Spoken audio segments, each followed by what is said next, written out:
Hay un país de Europa que cobra a sus ciudadanos impuestos por dinero que aún no ha llegado a sus bolsillos. Quédate a ver este vídeo y verás qué país es y por qué España es un lugar bastante bueno para los ahorradores. Hola Santi. He visto que en Países Bajos hay una nueva ley sobre los impuestos para las inversiones. ¿Puedes explicar qué está pasando?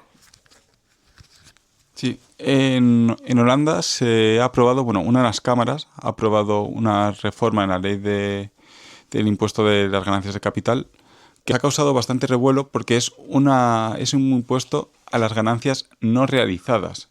Es decir, no es que tú hayas invertido, el valor de tu inversión ha subido, hayas decidido vender y entonces por esa ganancia tú deberías tributar. No, no, aquí simplemente por el hecho de subir, cada año verán cuánto han subido tus inversiones y en base a lo que hayan subido, pues tendrás que pagar el impuesto. Entonces este impuesto es de un 36% de lo que hayan subido tus inversiones. Entonces a 31 de diciembre van a ver cuánto es esa plusvalía y te van a cobrar un impuesto por eso. ¿Por qué han decidido hacer una ley tan extrema? Porque ellos venían de una situación aún peor. Es decir, el sistema que utilizaban antes en Holanda, para mí básicamente era un impuesto al patrimonio camuflado en aspecto de impuesto de la renta. ¿Por qué? Porque no gravaban la renta que tenía, sino se inventaban una renta presunta que hacían en función de tu patrimonio, del tipo de patrimonio que tuvieses. Entonces, el dinero que tuvieses en cuentas corrientes o depósitos se inventaba que había rendido un 1,5%. Y entonces te cobraban un 36% del 1,5% del dinero que tuvieses en cuentas corrientes y depósitos. Pero claro, quizá tu banco te había dado un 0%. Y tú aún así tenías que pagar ese 36% del 1,5% que se inventaba el Estado neerlandés. Si fuesen acciones, pues puede ser más peligroso, porque encima en una acción es bastante fácil que tú hubieses perdido dinero. Y aún así, aparte de tú perder ese valor, vas a tener que pagar un impuesto líquido, es decir, tú en mayo vas a tener que pagar ese dinero, que era, pues las acciones estaban entre un 5,5 y un 6%, lo que suponía que había rendido pues un 36% de ellos, es decir, alrededor de un 2% de todo el dinero que tuvieses en acciones tenías que pagarlo año tras año. Entonces eso, el Tribunal de Justicia neerlandés declaró que es inconstitucional y lleva varios años los políticos neerlandeses intentando hacer un impuesto. Y entonces ahora ha salido esta propuesta que aún tiene que terminar de ser alabada. Si no entiendo mal, te cobraban en realidad respecto a lo que tenías un año antes de tener que tributar. Y suponían que durante ese año a ti te había ido de tal manera cuando a ti durante ese año podría haberte ido bien, podría haberte ido mal, podías haber hecho lo que fuese, ¿no? Sí, por eso decía que es un impuesto al patrimonio que está disfrazado de impuesto sobre la renta. Que hasta cierto punto podría tener cierto sentido de incentivar a la gente que no tenga el dinero parado y que se preocupe por él. Por ejemplo, claro, esto penalizaría mucho a una persona que tenga el dinero parado en una cuenta corriente sin remunerarlo, porque a ti te van a cobrar sí o sí un 0,5% de impuestos sobre el dinero que tengas. Ya el banco te esté dando un 0% o un 2%. Entonces, por ejemplo, si eso se hiciese en España, sí que ayudaría a que mucha gente huya de los bancos tradicionales que no dan nada por sus cuentas corrientes y fuesen a otros bancos más modernos que sí que remuneran el ahorro. ¿Puedes tener que vender acciones para pagar tus impuestos con la nueva ley? Exactamente, es decir, sí, eso podría ocurrir perfectamente. Y de hecho, puede ser más grave porque lo que tú tienes que pagar en mayo, cuando haces la declaración de la renta, está referenciado a la plusvalía que tú tenías a fecha 31 de diciembre. Entonces, claro, tienes cierto riesgo a que haya habido una fluctuación de 31 de diciembre hasta mayo, que tu valor haya bajado y entonces que tengas que estar pagando por una plusvalía que no es que no ejecutaste, es que ya no puedes ejecutar porque eso se ha ido. Entonces, estrictamente, si quieres estar protegido de ese riesgo, tendrías que estar el 1 de enero o 2 de enero liquidando partes de sus inversiones para poder tener esa liquidez para luego en mayo poder pagar tus impuestos estando completamente tranquilo. esto penaliza lo que es el interés compuesto. Es decir, el interés compuesto se basa en que tú las rentas que vas adquiriendo, reinvertirlas, es decir, no gastarlas. Y en cambio esto sí que te hace que esa 36% de esa revalorización que estás teniendo no la puedas reinvertir porque la tienes que sacar para pagar impuestos. Entonces esto arruina el interés compuesto. ¿Y crees que este tipo de ley puede extenderse a otros países de la Unión Europea? Ahí, sinceramente, yo creo que no. Es decir, pues en algún medio y en redes, pues sí que he visto gente que alerta que esto podría llegar a ocurrir. Yo soy optimista y no creo que esto pueda llegar a ocurrir. Es decir, aunque ya comenté que Kamala Harris propuso un impuesto similar, no veo que en Europa haya referentes en este sentido. En Irlanda hay algo parecido, que es que cada 8 años te hacen lo mismo. Es decir, tienes que pagar por las plusvalías acumuladas aunque no las hayas ejecutado. Que sí que aquí en Holanda es cada año y allí es cada 8 años. Pero a lo que voy con esto es que es algo que existe en Irlanda. En Holanda tenían algo que es incluso peor y eso no ha generado ningún tipo de debate en Europa. Y lo que está ocurriendo ahora no es que se haya popularizado esta idea, es simplemente que Holanda está pasando de un sistema que tenían peor, de rentas presuntas, a uno que es de rentas no realizadas. Entonces no es que se esté convergiendo a un sistema en el que se cobre más impuestos, sino en Holanda están yendo a un sistema en el que al menos son ganancias que sí que podrían llegar a tener. Entiendo. ¿Y España cómo se compara con los otros países de la Unión Europea en estos temas de impuestos? Entonces, en España generalmente solemos tener una imagen en nuestro imaginario colectivo de que los impuestos son muy elevados.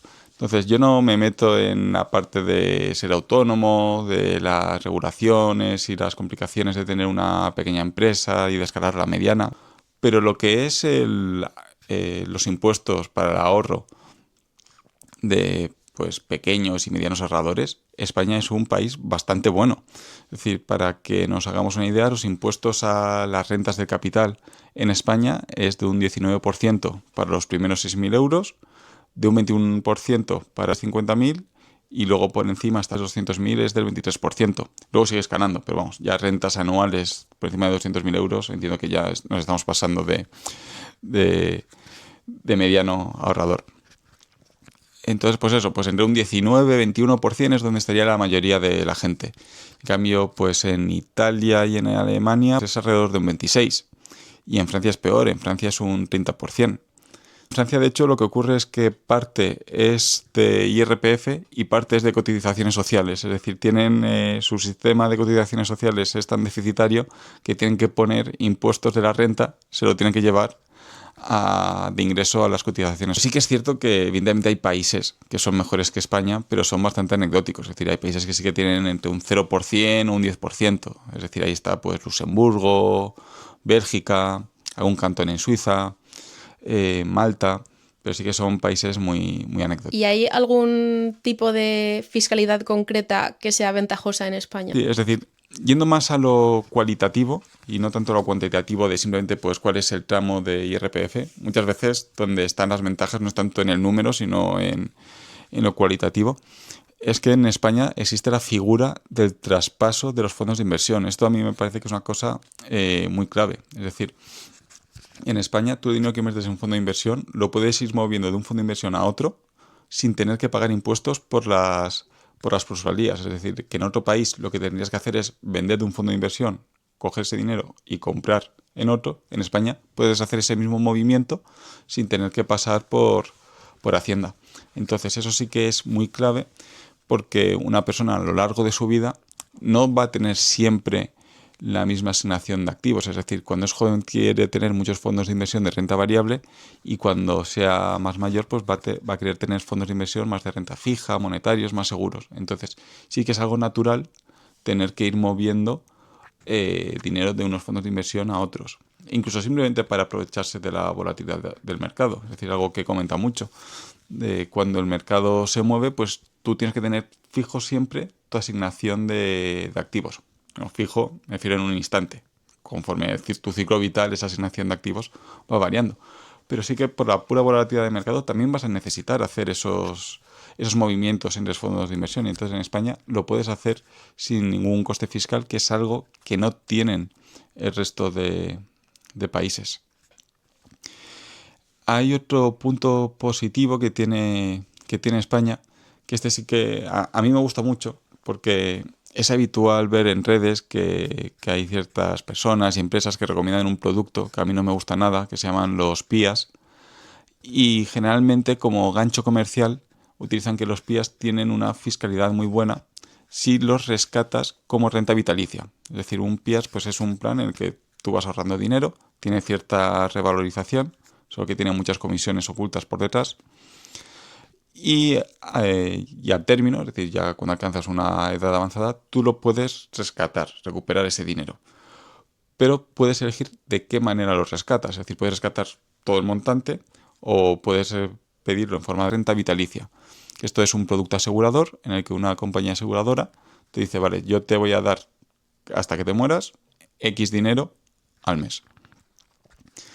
Entonces esto es muy útil para complementar la pensión de jubilación pública, porque hace exactamente el mismo rol. Los PIAs lo que tienen es que si tú rescatas el PIAs en forma de renta vitalicia, no tienes que pagar el impuesto de plusvalía que ha tenido eso durante los 40, 30, 20 años que hayas tenido el plan. Y luego, de hecho, las rentas vitalicias tienen una fiscalidad muy buena de la renta que te va dando cada mes. Es decir, que por ahí sí que es muy bueno por los dos lados. Lo que mucha gente no sabe es que esa misma ventaja fiscal que tienen los PIAs lo tienen cualquier activo financiero que tengas, incluso la venta de una casa. Es decir, si tú vendes cuando tengas más de 65 años una casa o un fondo de inversión con ganancias, puedes utilizar hasta 240.000 euros de esos para constituir una renta vitalicia. Y de ese dinero que hayas usado para constituir la renta vitalicia no va a pagar impuestos de IRPF. Sobre esto que cuentas de la figura del traspaso en España, ¿está relacionado con que a ti no te gusten los ETFs? Porque yo siempre oigo hablar de los ETFs como que es lo mejor para invertir en un índice, y yo sé que tú siempre dices que los ETFs no tienen sentido usarlos en España.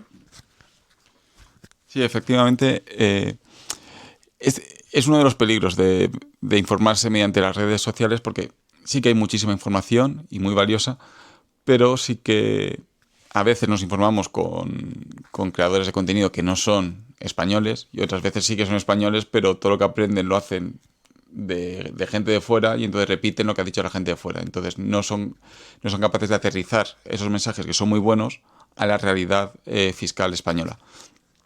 Entonces, los ETFs están muy bien, suelen tener unas comisiones bajísimas, de hecho sus comisiones suelen ser más bajas que los fondos de inversión. Hay un muy gran abanico de ETFs, entonces tú si quieres invertir en algún sector muy específico, seguro que va a haber un ETF que te sirve para adquirir esa exposición. En cambio, en fondos de inversión hay menos abanico, pero hoy en día hay más que de sobra para las necesidades de cualquier ahorrador típico. Es decir, ahí lo que ocurre, como bien apuntabas, es que el fondo de inversión sí que tiene la figura del traspaso y el ETF no. Aparte, a mí me gustan mucho los fondos de inversión, porque los fondos de inversión no cotizan durante el día. Entonces tú simplemente das una orden de quiero comprar este fondo de inversión, y al término del día se va a ver cuál es el precio de una participación de ese fondo de inversión y se ejecuta la orden. En cambio, si tú quieres adquirir un ETF, eso cotiza como si fuese una acción en el mercado continuo. Entonces, tienes que tener cuidado de poner la orden de compra cuando el mercado está abierto. Podría darse la situación que justo la horquilla, el precio de compra-venta en ese instante sea también alto. Entonces hay una serie de complejidades que para mí no tiene sentido meterte en ETFs comprado con fondos de inversión, y menos en España, teniendo en cuenta la suerte del sistema fiscal que tenemos en referente a los fondos de inversión. ¿Hay alguna cosa que sea peor en España que en otros países? En España, claramente lo que tenemos peor son los fondos de pensiones, que la fiscalidad que tienen en España tampoco es demasiado buena. Es decir, porque solo te permite diferir el impuesto del trabajo. Por lo tanto, solo tiene sentido para gente que ahora mismo esté ganando mucho dinero y sepa que cuando se vaya a jubilar va a ganar mucho menos dinero. Es decir, esa es la única situación en la que tiene sentido un plan de pensiones. Y luego, aparte de que la aportación que se puede hacer anual es de 1.500 euros, que básicamente es un chiste. El otro punto donde España flaquea es en el impuesto de patrimonio. Es decir, en España, dependiendo de la comunidad autónoma, hay algunas que sí que lo tienen bonificado, pero el impuesto de patrimonio empieza a partir de los 700.000 euros. Sí que es cierto que la vivienda habitual queda exenta, es decir, no se cuenta para el patrimonio los primeros 300.000 euros. Pero aún así, teniendo sobre todo en cuenta cuánto ha subido la vivienda, son cifras muy bajas. Es decir, no hay que olvidar que este impuesto lo puso Rajoy creo que alrededor de 2011 y no han actualizado estas cifras. Es decir, ya en 2011 se utilizaba la cifra de 700.000 euros para el impuesto de patrimonio y 300.000 de exención de la vivienda. Pero claro, las viviendas desde entonces ahora han subido un 60% y no han cambiado ese 300.000 euros que hoy en día debería ser pues 450 o medio millón de euros. Entonces sí que el impuesto de patrimonio es una anomalía en Europa. Sí que lo tienen en Noruega, algún cantón suizo también, Liechtenstein, pero el impuesto de Liechtenstein puede ser como del orden de 10 veces más bajo de lo que se cobra en España, entonces realmente no es comparable. Y sí, yo creo que ese es el punto más flojo para los ahorradores españoles, pero sí que es cierto que aunque a mí me parezca que para un impuesto de patrimonio es un umbral bastante bajo, para la gran mayoría de ahorradores no van a llegar a esa cifra. Como conclusión, como resumen, no tengo miedo al cambio legislativo que está habiendo en Holanda. De hecho, es bastante impopular. Es decir, es posible que esta ley no siga adelante. No creo que en Europa se vaya a extender. Y creo que hay que aprovechar que somos bastante afortunados en España, que el sistema es bastante positivo para que los pequeños ahorradores se puedan capitalizar y amasar un pequeño patrimonio progresivamente. Muchas gracias. Por favor, suscribiros al canal de Santi. Muchas gracias.